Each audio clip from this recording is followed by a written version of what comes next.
Now when you work with a music production library, it's a whole different game, because what they do is they do all the paperwork for you.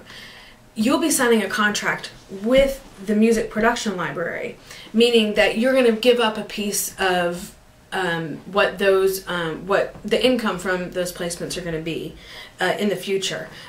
Every production library has their own deal. Some of them ask for half of the sync fee or 100% of the sync fee, and again, I'll tell you what that is in a minute. Some of them will ask for all of the publishing monies, and you'll retain the writer's share monies. Some of them will ask for 50% of the publishing and 50% of the sync, and you retain all the writer's share.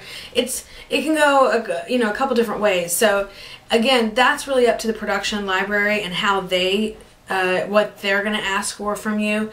And a lot of times before you ever submit to your music for a music production library, they're going to tell you up front exactly what they're going to want as far as monies go, way before they ever accept your song, and that'll all be in the contract whenever they decide to include your song in their catalog that they pitch to music supervisors.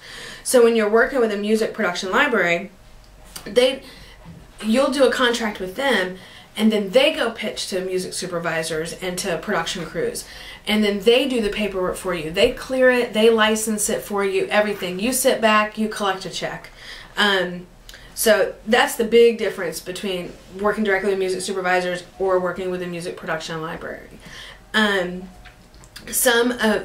thing with music production libraries, some of the deals are exclusive and some of them are non-exclusive. And what that means is this: if it's an exclusive deal, that means that you can only sign that song to that library. You cannot pitch that song to other production libraries, and nobody else can pitch it on your behalf to anywhere, anything. So if it's exclusive, it means that they are representing the song exclusively for you. No one else can pitch it anywhere.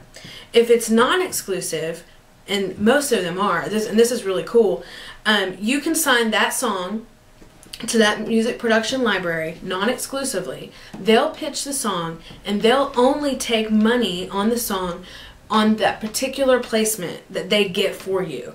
So for instance, if I sign a song with ABC production library, right, and then I sign the same song with 123 production library, ABC music production library goes and gets my song on The Simpsons. They're going to take, let's say I sign a non-exclusive deal with them for half of my sync and half of the publishing. So when they get my song placed in The Simpsons, they'll take half of the sync, which is the upfront money that's negotiated, and they'll take half of the back-end publishing monies. I retain the other half of the publishing monies, half of the sync, and all of my writer's share. But the cool thing about it, a non-exclusive deal, is I can sign the same deal with 123 Music Production Library, and they'll go and pitch it to the Family Guy. I don't know why I'm using cartoons, but anyway, they pitch it to the Family Guy, and the Family Guy, they use my song as well, the same song. Well, 123 Music Production Library, I keep all of my sync, they keep half of my publishing, I keep all my writer's share. So the same song I've placed in two different libraries. Both libraries are working for me, and they're both getting placements with the same song, and it's totally legal because I've signed non-exclusive deals. They're only getting paid on the placement they get from me. And so you keep doing that, you multiply it, pretty soon you're in hundreds of music libraries and you got hundreds of companies working for you. So I'm a fan of them. Not everybody is, but that it's definitely a good avenue to get your songs out there. And again, you can also use Taxi, that's going to go directly to the music supervisor, directly to ad agencies, directly to production teams, and get you placements that way as well. So let's talk about, now that you know all of that, let's talk about how you get paid. So the first thing is called a sync fee. And what that is it's upfront money that's negotiated for the placement. So let's say I'm placing my song in The Simpsons. They're going to use 32 seconds of a song I wrote in a scene, and it's considered background music because it's underneath dialogue. That music supervisor, the admin company, or whatever if I'm not working with a music production library, because they're going to negotiate on your behalf. If you're negotiating your own thing, they might come to you and say, and 9 times out of 10, by the way, they will do this. They'll say, hey, we want the sync to be gratis, which means no money up front. And sometimes that's okay. If it's a smaller budget thing and they don't have a lot of money to put up front, you're still going to get your money on the back end. So it's up to you. You can ask for $500 up front. You can ask for $1,000 up front. You can ask for $250 up front. Don't get too greedy with it, because here's the thing about film and television. Because there's so much source music out there, so many songs out there that they have to choose from. If you make that deal difficult for them, they'll go to the next song in line. They don't have time to deal with you.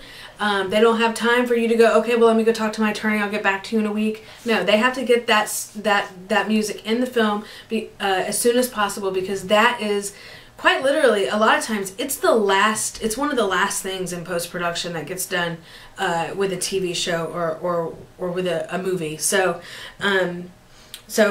sync fee is a negotiated upfront fee that they pay you to sync your song into that scene.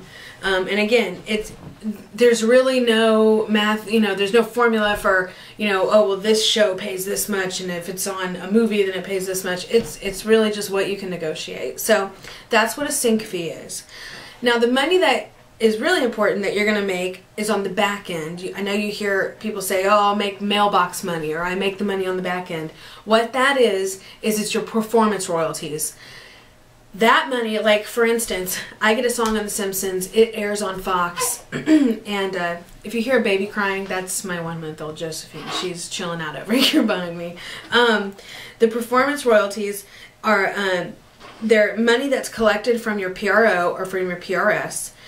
Every broadcaster pays a broadcasting blanket license to a performing rights organization, ASCAP, BMI, CSAC, or a PRS. And so they pay that fee. It's a blanket license. They pay an annual fee to the performing rights organization for use of music in their broadcasts. So what you're doing when you're getting your back end money or your mailbox money is you're letting your PRO know, your performing rights organization know, and the license is filed with them as well. Whenever you do a clearance license or a usage license with a music supervisor or a production team, that license lets the PRO know that your song was used on this show, on this network or this cable company, and it was shown, for 30 seconds, blah, blah, blah. They have a formula and that they come up with that I don't even know exactly what the formula is, but they'll decide, that formula decides what you get paid once your song has aired on that show. And then once a quarter, you'll get a check from your performing rights organization, and on the little statement it'll say The Simpsons, Fox Network, and then whatever your royalties, your performance royalties are that were generated for that usage are. That's what you'll be receiving once a quarter from your performing rights organization. That was a lot to get out. So so that's what performance royalties are. And again, before you ever pitch your music anywhere, you need to be associated with a performing rights organization. Here in the States, that's ASCAP, that's BMI, and that's CSAC. If you're in Canada, it's SOCAN. If you're in the UK, it's PRS, and I think that's all throughout Europe too, I'm not sure. So make sure that you are a member of one of those organizations, and that before you ever pitch one of your songs, that you've registered it, and you can do that on their websites. It's free of charge, so that they'll know what to collect, and they'll know that song does belong to you, and that they're going to collect it for you. So they collect your performance royalties for you and send them out to you every quarter. So that's your back end money. So that's how you get paid. Again, the performance royalties are going to be small. I mean, I've had placements where I've gotten 16 cents in my performance royalties. However, not all of them pay that little. A lot of them pay pretty good.